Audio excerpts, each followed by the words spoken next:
A proposta de emenda à Constituição está na pauta do Senado, já cumpriu o prazo de 5 sessões de discussão, hoje é a última sessão de discussão. Nós vamos permitir uma discussão ampla em relação a isso. A PEC das decisões monocráticas é algo tecnicamente muito aconselhável, porque significa dizer que uma lei votada nas duas casas do Legislativo e sancionada pelo Presidente da República só pode ser declarada inconstitucional a partir do Supremo Tribunal Federal por sua força colegiada e não por uma decisão isolada de um ministro. Portanto, eu considero algo adequado do seu ponto de vista jurídico, do seu ponto de vista político e para a preservação institucional da boa relação entre os poderes. Nós vamos submeter à apreciação do plenário. O relator, senador Espiridião Amin, ainda avalia se é possível decotar alguns institutos que ali estão contidos, sobretudo relativamente ao pedido de vista, porque isso já está contemplado no regimento do Supremo Tribunal Federal, poderia ser desnecessário, eventualmente, numa emenda constitucional. Mas a essência da PEC, que é a limitação das decisões monocráticas em determinados casos, essa, obviamente, haverá de prevalecer e vai ser submetida a voto no Senado. Não, não é uma resposta. Na verdade, não há nenhum tipo de afronta, nem tampouco nenhum tipo de retaliação, absolutamente.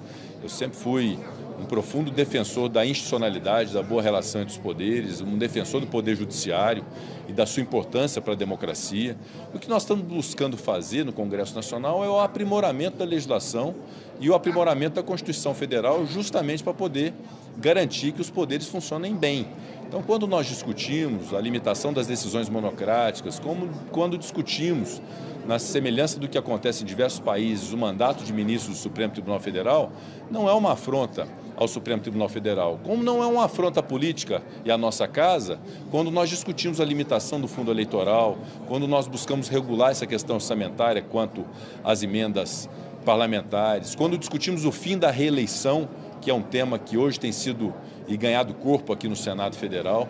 Então, são temas que devem ser tratados com a PEC dos militares, relativamente à participação de militares na política e em órgãos públicos. Isso não é afronta a instituição alguma, nem uma afronta à nossa própria seara, que é a política. Isso são aprimoramentos que eu reputo úteis à sociedade brasileira a partir do momento que há um equilíbrio entre os poderes. É essa a razão. Há quem diga que essa PEC é uma...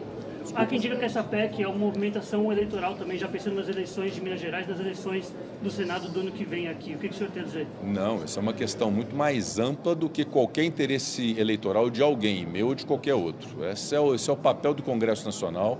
Quando se assume a presidência do Senado e do Congresso, obviamente que nós temos que dar voz às muitas ideias que aqui estão sendo forjadas, e essa é uma das ideias. Desde 2019 esse tema está sendo discutido no Senado Federal e agora nós vamos submeter à apreciação da maioria do Senado para entender se deve ser aprovado ou não. Repito, é um aprimoramento do sistema de justiça, é um aprimoramento do próprio Supremo Tribunal Federal, que é papel do Congresso Nacional fazer. O nosso papel é de fazer leis, o nosso papel é de eventualmente alterar a Constituição.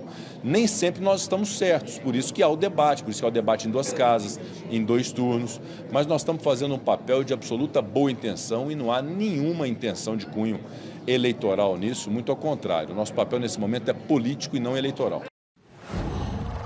Qual